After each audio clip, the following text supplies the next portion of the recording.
साल 2005 करीब 1.5 अरब किलोमीटर दूर सैटर्न के आसपास घूम रहा एक स्पेसक्राफ्ट अचानक अपने कैमरों में कुछ ऐसा रिकॉर्ड करता है जिसने साइंटिस्ट को हैरान कर दिया। नासा और यूएसए का कैसिनी स्पेसक्राफ्ट टाइटन की मोटी नारंगी धुंध के बीच इंफ्रारेड सेंसर से सरफेस स्कैन कर रहा था। पहली नजर में सब कुछ किसी फ्रोजन वेस्टलैंड जैसा लग रहा था, लेकिन जैसे जैसे डेटा साफ हुआ साइंटिस्ट को सरफेस पर विशाल डार्क पैचेस दिखाई देने लगे। शुरुआत में इन्हें सिर्फ शैडो या रॉकी प्लेन्स समझा गया, लेकिन कुछ महीनों बाद कंफर्मेशन हुई कि ये पैचेस असल में लेक्स और सीज थे। फर्क सिर्फ इतना था कि इनमें पानी नहीं भरा था, इनमें लिक्विड मीथेन और ईथेन भरे हुए थे, वही हाइड्रोकार्बन्स जिन्हें पृथ्वी पर हम फ्यूल और नेचुरल गैस के रूप में इस्तेमाल करते हैं। यह डिस्कवरी सिर्फ इसलिए शॉकिंग नहीं थी क्योंकि किसी दूसरे वर्ल्ड पर लिक्विड मिला था। असली शौक यह था कि टाइटन पर पूरा मीथेन साइकिल मौजूद था।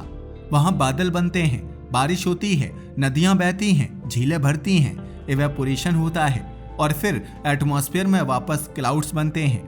पृथ्वी पर यह साइकिल पानी से चलता है, टाइटन पर यही काम हाइड्रोकार्बन्स कर रहे हैं, यानी टेक्निकली टाइटन पर फ्यूल की बारिश होती है।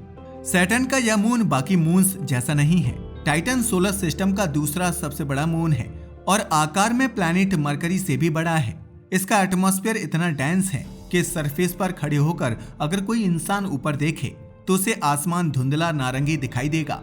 टाइटन की सरफेस पर एटमॉस्फेरिक प्रेशर पृथ्वी की तुलना में लगभग 50% ज्यादा है। टेम्परेचर लगभग -179 डिग्री सेल्सियस तक गिरा रहता है। इतनी एक्सट्रीम कोल्ड में पानी पत्थर जैसा सॉलिड बन जाता है, लेकिन मीथेन और ईथेन लिक्विड्स की तरह बिहेव करते हैं। यही वजह है कि टाइटन की रिवर्स, लेक्स और रेन हाइड्रोकार्बन से बनी है।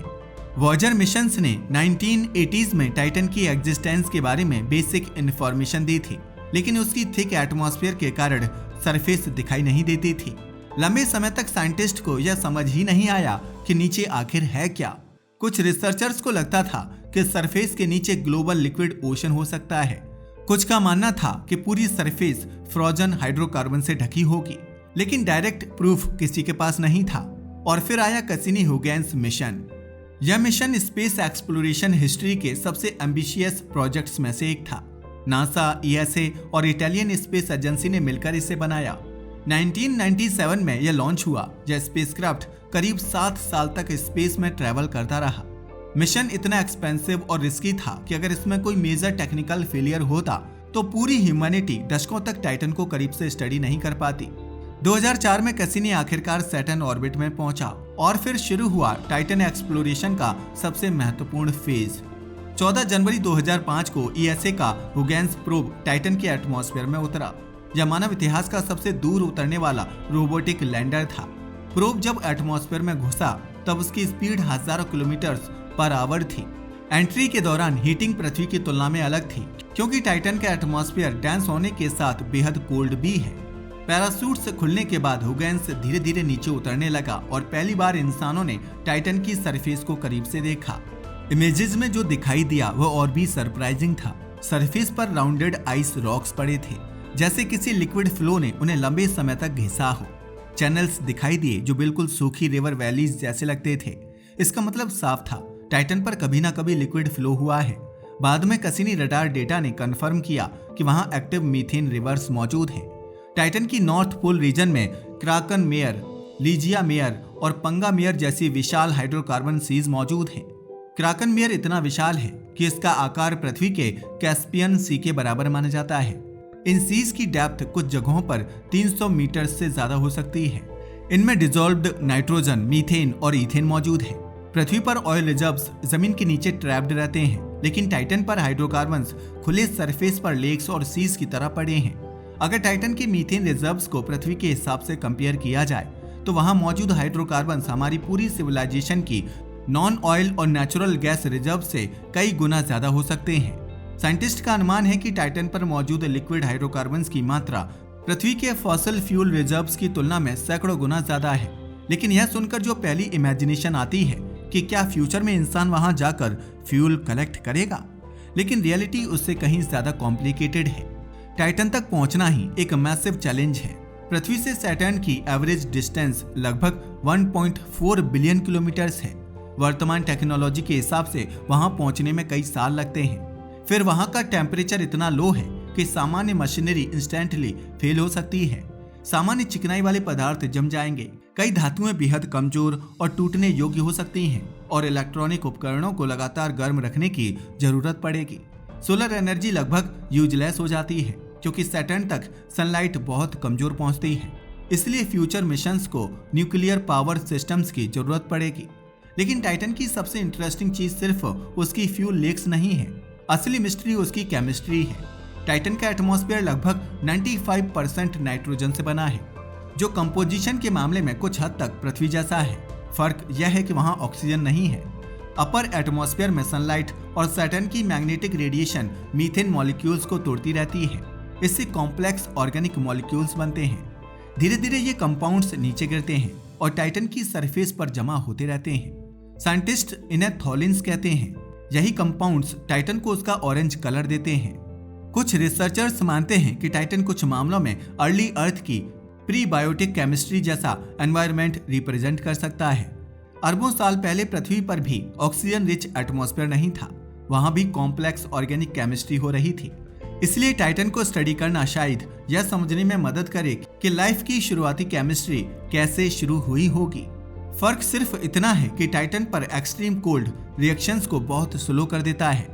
कसीनी मिशन ने टाइटन पर सीजनल वेदर चेंजेस भी ऑब्जर्व किए। वहां मीथेन स्टॉर्म्स आते हैं, क्लाउड्स बनते हैं, कुछ रीजन्स में हैवी रेनफॉल होती है। साइंटिस्ट ने ऐसे जियोलॉजिकल संकेत देखे हैं जो बताते हैं कि मीथेन की बारिश टाइटन की सतह पर इरोजन यानी कटाव पैदा करती है।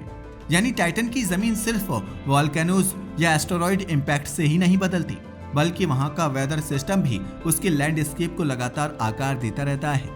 टाइटन की रेन पृथ्वी जैसी नहीं होगी। अगर कोई इंसान वहां खड़ा होकर मीथेन रेन महसूस करे तो वह एक्सपीरियंस बेहद स्ट्रेंज होगा। टाइटन की ग्रेविटी पृथ्वी की लगभग 14% है, इसलिए रेन ड्रॉप्स धीरे गिरेंगी। डेंस एटमॉस्फेयर के कारण हवा थिक लगेगी। टेम्परेचर इतना लो होगा कि बिना प्रोटेक्शन के इंसान सेकंड्स में मर सकता है।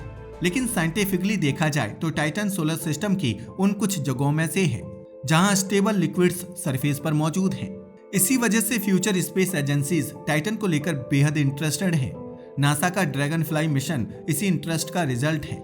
यह मिशन एक न्यूक्लियर पावर्ड रोटर क्राफ्ट होगा जो टाइटन की सरफेस पर अलग अलग लोकेशंस तक उड़ान भरेगा। टाइटन का डेंस एटमॉस्फेयर और लो ग्रेविटी फ्लाइट को आसान बनाते हैं।